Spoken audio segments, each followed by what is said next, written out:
Le chemin vers Dieu. Les commandements divins et les exhortations morales dans le Coran n'ont besoin d'aucune interprétation ou distorsion. Le penseur arabe, Ali Mohamed al-Shorafa al-Hamadi, affirme que revenir à Dieu signifie revenir à la vérité, à la vertu, à la miséricorde, à la justice et à la bienveillance, en évitant la violation des vies et des sanctités des gens, et en adhérant à l'appel de Dieu à la coopération et au soutien mutuel, contrairement aux distorsions faites par les juristes et les livres de récits. Les commandements divins, les exhortations morales et l'adhésion aux valeurs éthiques et coraniques dans le Coran n'ont besoin d'aucune interprétation ou distorsion. Les paroles de Dieu sont claires, appelant entièrement au bénéfice, à la stabilité et à la sécurité de l'humanité, afin qu'elle puisse vivre une vie digne en sécurité et en paix. C'est le retour à Dieu, et c'est le sens de ces paroles, suivez ce qui vous a été révélé de la part de votre Seigneur, et ne suivez pas d'autre maître que lui. Comme vous vous rappelez peu. Al-Araf, 3.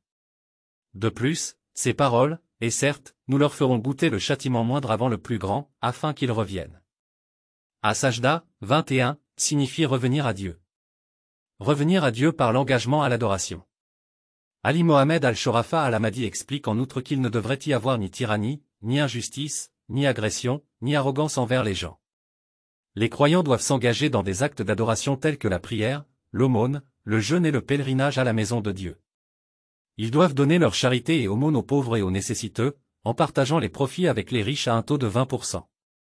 Ils travaillent pour le bien commun, montrant de la compassion les uns envers les autres, aidant chaque personne dans le besoin, respectant le droit sacré à la vie de chaque être humain, et maintenant la liberté de croyance sans aucune tutelle sur les gens. Ils ne suivent aucun juriste ou cheikh, car tous sont susceptibles aux caprices et au mal autocommandé. Au lieu de cela, ils suivent le livre de Dieu, qu'il a révélé en arabe clair, dépourvu d'énigmes nécessitant une interprétation. Les interprétations et les récits ont été utilisés pour éloigner les gens du livre de Dieu, entraînant des sédictions, la destruction des villes et la division en sectes se combattant. La discorde s'est répandue parmi eux depuis 14 siècles jusqu'à ce jour parce qu'ils ont désobéi au commandement de Dieu, comme il dit, et tenez-vous fermement à la corde d'Allah tous ensemble et ne vous divisez pas. Al-Imran, 103. Un avertissement de Dieu. Ali Mohamed al-Shorafa al-Hamadi poursuit en expliquant qu'ils ont ignoré son avertissement, et obéissez à Allah et à son messager, et ne disputez pas, sinon vous perdriez courage et votre force disparaîtrait. Al-Anfal, 46. Par conséquent, il a envoyé sur eux ceux qui infligeraient une punition sévère, occuperaient leurs terres, pilleraient leurs richesses et réduiraient en esclavage leur progéniture. Alors, revenez à Dieu, afin qu'il ait pitié de ses serviteurs, repentez-vous pour les crimes commis contre l'humanité et revenez à la raison. Combien de nations précédentes Dieu a-t-il puni? Parce qu'elles étaient injustes et arrogantes sur terre, leur force les a trompées, et elles dominaient les gens avec leurs richesses. Le commandement de Dieu est venu sur elles là où elles ne s'y attendaient pas. Quand le Coran mentionne la punition divine sur les nations oppressives, c'est pour rappeler aux gens que la puissance de Dieu dépasse la leur, et sa punition n'épargne aucun oppresseur.